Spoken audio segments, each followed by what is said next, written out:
Hello everyone, সবাই কেমন আছে? আশা করছি সবাই খুব ভালো আছে। আমিও খুব ভালো আছি। আমি এসেছিলাম একটু কৃষ্ণনগরে, আমার কিছু কাজ ছিল আর কিছু কেনাকাটা করতে হবে, তার জন্য আমার কোনো প্ল্যানিংই ছিল না যে আমি ভিডিও করব। আর যদি ভিডিও করার মন থাকতো তাহলে অনেক আগেই স্টার্ট করতাম, কিন্তু করিনি। তো যে বিষয়টা আমি তোমাদের সাথে শেয়ার করতে চাই সেটা হচ্ছে, আজকে আমি কৃষ্ণনগর আসার সময় একটা স্ট্যাটাস করেছিলাম, ছবি তুলে, যে কৃষ্ণনগরে আসছি সেটা। তো সেটা দেখে কিন্তু দিদি চলে এসেছে আমার সাথে দেখা করতে। তোমরা দেখতেই পেলে দিদি অনেকক্ষণ অপেক্ষা করছিল, তো আমি আসলাম।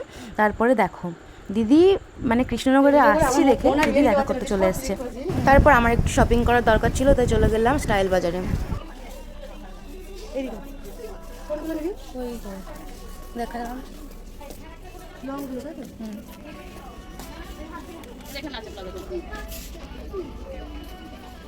এগুলো কি 179 টাকা দাম? দেখো এই প্যান্টটা দেখো 179 টাকা দাম। ভালোই লাগছে প্যান্টগুলো, দেখছি আগে ওইগুলো দেখে নিই। কালেকশন তো ভালোই আছে, বলো, প্রচুর কালেকশন আছে।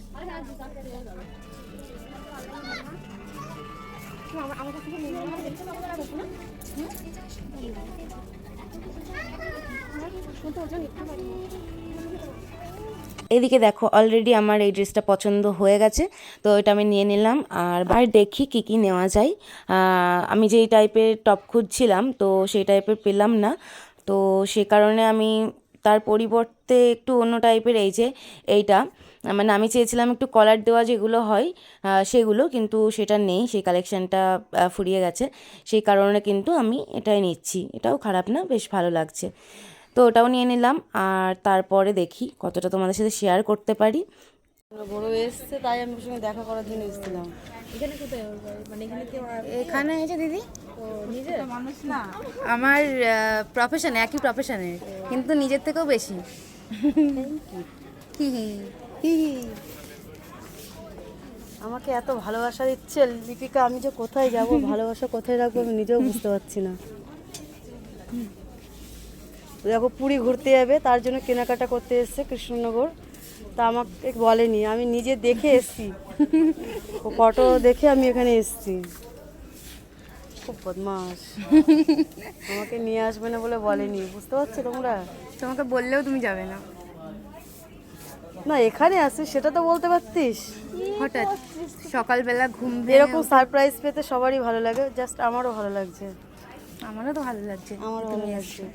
একটা স্ট্যাটাস দেখে চলে এসেছো, মানে বুঝতে একদম, পারছো একদম। কতটা ভালোবাসার টান।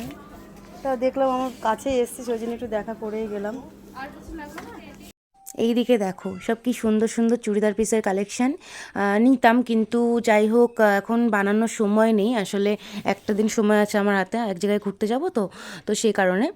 আর এইদিকে দেখো সব প্লাজো প্যান্ট, তারপরে আর ওই সাইডটায় গ্রাউন্ডও ছিল খুব সুন্দর সুন্দর। হ্যাঁ ভেবে বলো, কিন্তু ভালো লাগবে। বারবার বলছি গরিব মানুষ আমি, কিন্তু একবার যে টাকা খরচ হয়ে যায় আমি কিন্তু টাকা ফিরে পাবো না। সেটা আমারও ভালো লাগছে। কালো মানুষ কিন্তু আমি, তোমার মতো ফর্সা না, কালো মানুষ কিন্তু। এই দিদি দেখেছো? হ্যাঁ তখন ঠিক আছে।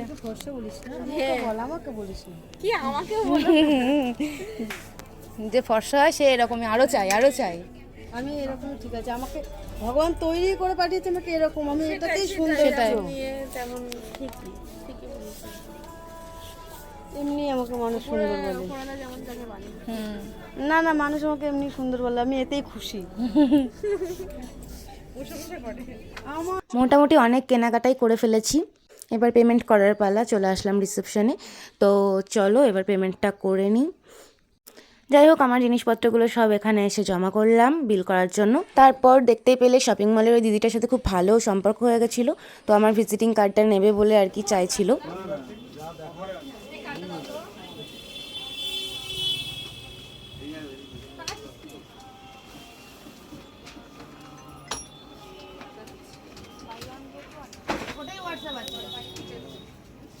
তো দেখতেই পাচ্ছ এবার পেমেন্ট অলরেডি হয়ে গেছে, তো পেমেন্ট করে দিয়ে কিন্তু এবার আমরা বেরিয়ে আসলাম। আর বাইরে প্রচণ্ড বৃষ্টি হচ্ছিল, কিন্তু কিছু করার নেই, তারপরেও চলে আসলাম। আর বেরিয়েই দেখলাম এই সুন্দর দোকানটা, দেখো কত সুন্দর কাঠের সব জিনিসপত্রের দোকান।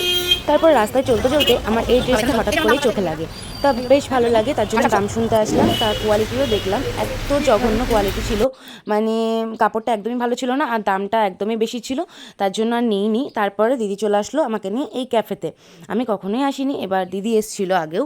তো যাই হোক এখানে আসলাম, পুরো ফাঁকা ছিল আর দিদি আর আমিই ছিলাম একমাত্র। তারপরে চলে আসলো প্লেটটা দিয়ে দিতে, আর প্রথমেই আমাদেরকে লেবুর শরবত দিয়েছিল, তো সেই কাপগুলোই আর কি নিয়ে যাচ্ছে। আর এই কফি হাউসটা দুর্দান্ত সুন্দর দেখতে ছিল, খুবই ভালো ছিল, সাজানো গোছানো আর ডেকোরেশনগুলো খুব সুন্দর ছিল আর ছোটোর মধ্যে বেশ ভালো। তারপরে আমাদের অর্ডার করা হয়েছিল বাসন্তী পোলাও আর চিকেন কারি, তো দেখতেই পাচ্ছ চলে এসছে। আর আমার খুব ফেভারিট, কিন্তু দিদি খাবে না বলে আমারও খেতে ইচ্ছে হচ্ছিল না, আমি তো কিছুতেই অর্ডার করতে চাইনি, দিদিই অর্ডার করলো। তো যাই হোক দিদির সোমবার ছিল আজকে, তো সে কারণে দিদি খাবে না, আসলে শ্রাবণ মাসের প্রথম সোমবার, তো সেটাই পালছিল দিদি। কিন্তু আমি বললাম যে না আমি খাবো না, তো জোর করে এটুকু দিয়ে আমি বললাম যে ঠিক আছে আমি এইটুকুই খাবো, বাকিটা কি করবে তুমি আমি জানি না, আমি এইটুকুই খাবো। তো তার জন্য মানে রেস্টুরেন্টের উনি আর কি আমাকে সার্ভ করে দিয়েছিল, তাই অনেকটা হেল্প হয়েছিল, তো আমাকে হাত দিতে হয়নি। তারপরে আমি খাওয়া শুরু করে দিয়েছি, আর বাকি যেটা সেটা দিদি পার্সেল করতে বলেছিল। তো যাই হোক, নাহলে তো নষ্ট হবে, সে কারণে পার্সেল করে নেওয়া হয়েছিল। আর আমি টুকটুক করে এটুকু খাচ্ছিলাম, আর বক বক করতে করতে আমি কখন খেয়ে ফেলেছি। আর দিদি আমাকে জিজ্ঞাসা করছিল যে কেমন লাগছে, মানে টেস্টটা কেমন বা কিছু ভালো হয়েছে নাকি, মন পছন্দ হয়েছে নাকি সেটাই। তো দিদি খাবে না বলে আমি বারবার ভুলেই যাচ্ছি, দিদিকে শুধু দেখাচ্ছি যে খাবে খাবে এরকম করে। তো দিদি বলছে না খাবো না, মানে দিদির আজকে সোমবার যেহেতু সেই কারণে দিদি হচ্ছে খাবে না। আর এত বকবক করছিলাম আমি খেতে খেতে, দিদির সাথে গল্প করতে করতে কখন যে সময়গুলো পার হয়ে যাচ্ছিলো আমি বুঝতেই পারিনি। আর দিদি আর আমি একসাথে থাকলে কখন কীভাবে যে সময়গুলো পেরিয়ে যায় আমি ঠিক ধরতেই পারি না। তো দেখো আমি খেতে খেতেও কিন্তু দিদির সাথে গল্প করছিলাম, আর গল্প করতে করতে খাচ্ছিলাম বলেই মনে হয় এটুকু খেতে পেরেছি আমি। তো যাই হোক প্রচণ্ড বকবক করছিলাম, তোমরা দেখতেই পাচ্ছ ভিডিওতে, আমার মুখ কিন্তু বন্ধ নেই।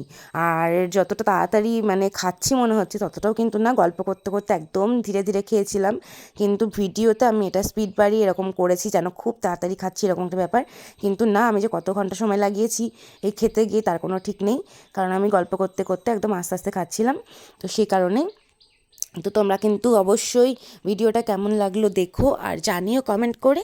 আর আরেকটা কথা, যারা এখনও আমার চ্যানেলটিকে সাবস্ক্রাইব করোনি ঠিক আছে, তারা কিন্তু ঝটপট সাবস্ক্রাইব করে দাও আর আমার পাশে থাকো, আর নতুন নতুন ভিডিও দেখার জন্য যাতে ফার্স্ট নোটিফিকেশানটা তোমাদের ফোনেই যায়, সেই কারণে কিন্তু সাবস্ক্রাইবটা এখনই করে দিতে হবে। তো যাই হোক আমার খাওয়া অলরেডি কমপ্লিট, আর আমি কিন্তু চলেও এসেছিলাম মাঝদিয়াতে, বাসে করে এসেছিলাম, ভিডিও করতে পারিনি আর বৃষ্টির কারণে আমরা দুজন দুটো টোটো ধরে কিন্তু চলে যাই যে যার মতো। আমিও চলে আসি পাদরতলা বাস স্ট্যান্ডে আর দিদিও চলে যায় দিদির বাড়িতে, তো সেই কারণে কিন্তু আর ভিডিও নেওয়া হয়নি, বাইরে প্রচণ্ড বৃষ্টি হচ্ছিলো, ফোন বার করতে পারিনি। তো বাসে করেও আমি চলে এসেছি ভিজতে ভিজতে। তারপরে বাসটা এমন টাইমে আসলো আমি দৌড়ে দৌড়েও ট্রেন পেলাম না, ট্রেনটাও বেরিয়ে গেল, সব লোকজন নামছে স্টেশন দিয়ে, আর তখনই বাসটা আর কি আসলো। আর এটা হচ্ছে আমার ছোটোবেলার বান্ধবী বলতে পারো, এদের সাথে হঠাৎ দেখা, অনেক বছর পর সেই ছোটোবেলায় দেখা হয়েছে, তারপরে হঠাৎ করেই পরিচয় হলো আবার নতুন করে, ওরা এসছে আমাদের এখানে, এখন থাকে না এখানে। তো যাই হোক ওদের সাথে গল্প করতে করতে ভিডিওটা এখানে শেষ করছি। তোমাদের ভালো লাগলে অবশ্যই কিন্তু লাইক কমেন্ট শেয়ার করে দিও, আর পাশে থেকো, আবার দেখা হবে নতুন কোনো ভিডিও।